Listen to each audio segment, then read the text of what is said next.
cherchez une école de référence pour une double formation universitaire et professionnelle de qualité? Voici l'opportunité à ne pas rater. L'École supérieure d'administration, d'économie, de journalisme et des métiers de l'audiovisuel ESAE vous offre des programmes d'enseignement en licence et en master orientés vers l'emploi qui font d'elle une référence à travers les filières de l'administration générale et territoriale, l'administration du travail et de la sécurité sociale, droit, diplomatie et relations internationales, administration hospitalière, universitaire et intendance, journalisme et métiers de l'audiovisuel et toutes les filières des sciences de gestion. Une seule adresse, www.esae.bj. Rendez-vous dès maintenant sur nos campus ESAE Bedjromende au numéro 90 93 65 21 ou au numéro 98 98 14 00. Paracourt sur le numéro 52 46 12 12. Aboumey-Calavi au numéro 52 88 44 44. Akpaka au numéro 52 88 33 33. ESAE, l'excellence à un nom.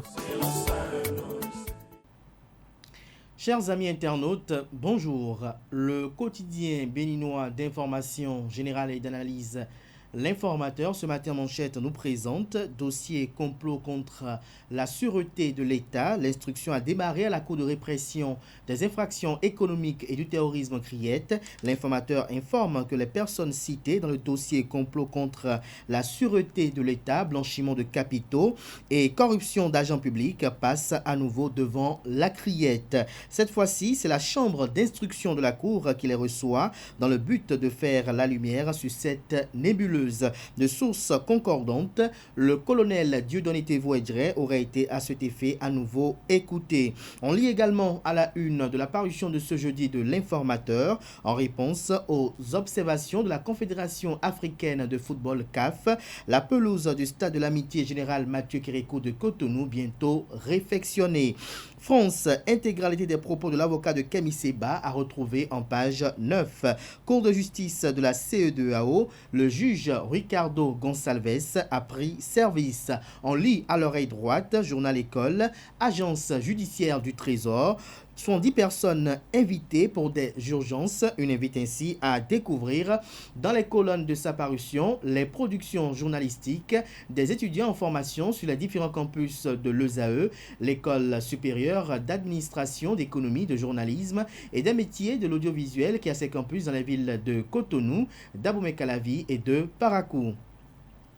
La Nation, ce matin, manchette, s'intéresse aux travaux d'asphaltage à Fidj-Rosset, des mesures d'accompagnement pour les sinistrés. Le Cana écrit noir sur blanc que les propriétaires terriens affectés par les travaux d'asphaltage à Fidj-Rosset dans la ville de Cotonou peuvent se réjouir. Le gouvernement a pris en leur faveur lors du Conseil des ministres de cette semaine, en date du 16 octobre, des mesures d'accompagnement lesquelles vous sont exposées à travers la publication du compte rendu du Conseil des ministres de cette semaine en page 3 de la livraison du jour.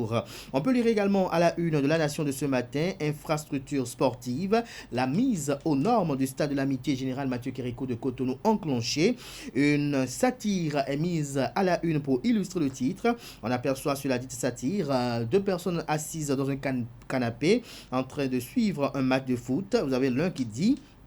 Je cite, nos joueurs marquent bien des buts au stade d'Abidjan. J'espère qu'au pays, ils feront pareil. Fin de citation. Et à l'autre de rétorquer, ils n'oublieront pas de ramener leur porte-bonheur pour la réhabilitation de notre stade. On découvre à présent la une de Fraternité qui propose en manchette un entretien avec Zidane Satillon, jeune enseignant-chercheur d'université. Le Canard retient de cet entretien que l'éducation doit s'orienter vers l'innovation pédagogique.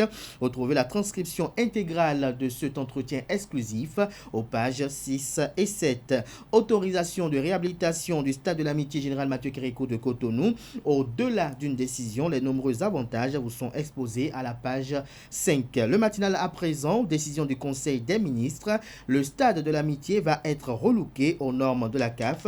Le Canard précise noir sur blanc que le gouvernement du président Patrice Talon a marqué son accord pour la contractualisation en vue des travaux de réhabilitation de la pelouse du terrain principal et de construction du terrain d'entraînement du stade de l'Amitié Général Mathieu Kérékou de Cotonou. C'est l'une des grandes décisions qui résulte de la séance ordinaire du Conseil des ministres de cette semaine. La 45e Le 45e autant pour moi championnat d'Afrique des clubs champion de handball fait également la une de le matinal. Flowers CNSS qualifié pour les demi-finales, nous apprend le Canard.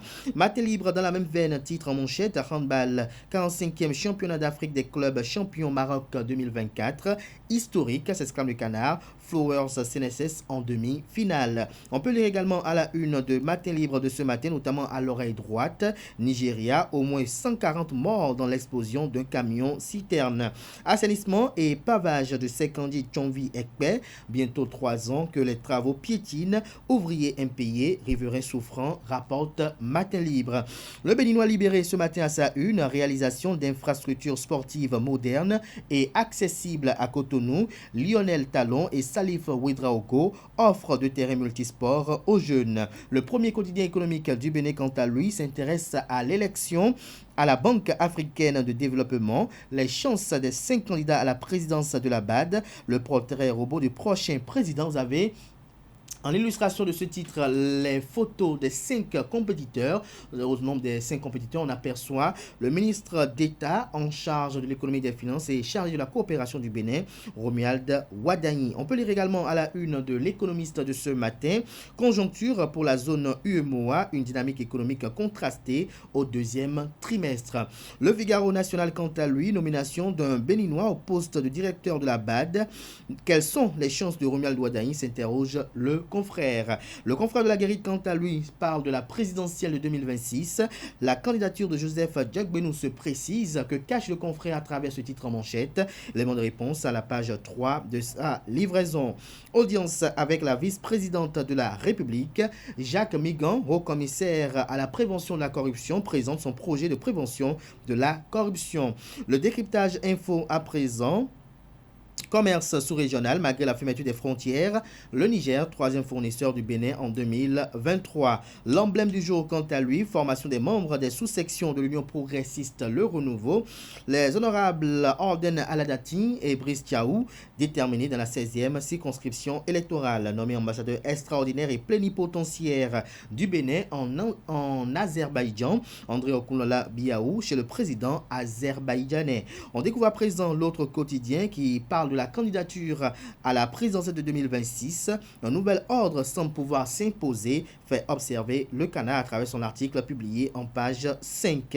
Du coin info pour boucler ce matin, un mois après la reprise d'une nouvelle année académique, des étudiants de la FLAC, Université d'Abomey-Calavi, toujours sans résultat définitif. Le Canard nous écrit que l'année académique 2024-2025 a pris son envol il y a environ un mois sur toute l'étendue du territoire béninois. À l'université d'Abomey-Calavi, les amphithéâtres sont ouverts aux nouveaux comme aux anciens étudiants et les cours évoluent normalement. Néanmoins, tout n'est pas aussi rose qu'il n'y paraît, particulièrement à la faculté des lettres, langues, arts et communications, où l'incertitude règne parmi les étudiants. Et pour cause, la lenteur de la publication des résultats définitifs de l'année précédente. En effet, alors que les résultats provisoires ont été rendus publics il y a quelques mois, nombre d'étudiants restent suspendus à la publication de leurs notes définitives. Beaucoup ont introduit des réclamations dans l'espoir d'avoir une idée fixe sur la situation académique, mais leurs demandes n'ont toujours pas de suite. Ce n'est pas plus tard le vendredi 11 octobre que les étudiants du département des lettres modernes ont finalement été fixés sur leur sort. Retrouvez ce que dénonce la rédaction à la page 2 de sa livraison.